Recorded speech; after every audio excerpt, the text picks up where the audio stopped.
I know there are millions of Americans in this country who feel disappointed and discouraged or even a little bit angry about the court's decision today on student debt.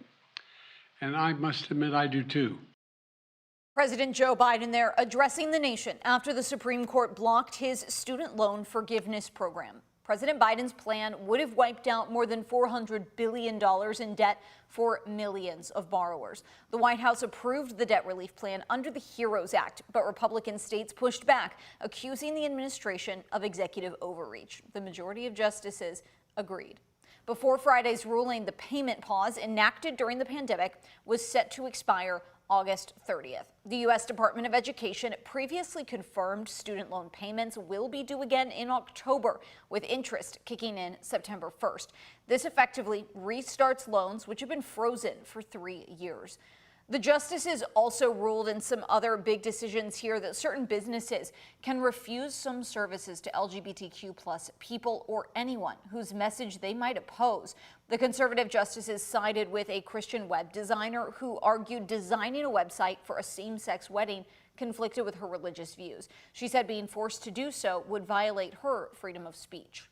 In some local reaction here, the Family Foundation in Kentucky called the ruling a milestone victory, saying the government, quote, can't force people to promote something that is not true and say a message that they don't believe. Then on the opposite side here, Chris Hartman with the Fairness Campaign said, quote, on the last day of Pride Month, the U.S. Supreme Court has issued one of its worst opinions ever against LGBTQ Americans. For the first time, the court has granted businesses a constitutional right to discriminate against a protected class, endangering and further marginalizing the LGBTQ community. These landmark rulings come just a day after the Supreme Court's conservative majority struck down affirmative action policies at Harvard and the University of North Carolina. The 6-3 ruling effectively ends race as a consideration in college admissions nationwide. The majority opinion, written by conservative Chief Justice John Roberts, says the schools used race in a negative way and racially stereotyped in admission processes. He did say, however, an applicant's racial background and experiences with race can still be considered in their personal essays. In their dissent, the court's 3 liberal justices said other methods of ensuring diversity won't help. Thursday, President Joe Biden strongly expressed his disagreement with the court's ruling.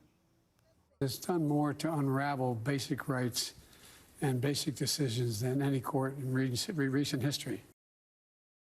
Kentuckiana are now sharing their thoughts on the decision. Major universities like U of L, Bellarmine, and UK are promising to continue prioritizing diversity on campus. We spoke to Dr. Ricky Jones, professor of Pan-African Studies at U of L and a critic of the university's record on diversity. The question is, what is Black America going to do? How are we going to respond to this? Because the message that we're getting in a lot of these places that neither we nor our children are really welcome in these spaces. So there's just a chilling effect. This isn't just concerning, it's terrifying. A statement from Indiana University says it has long believed the strongest learning environments equip students to learn from others with different views and backgrounds from their own. Other schools like Bellarmine and UK say they're still looking over the details of the decision.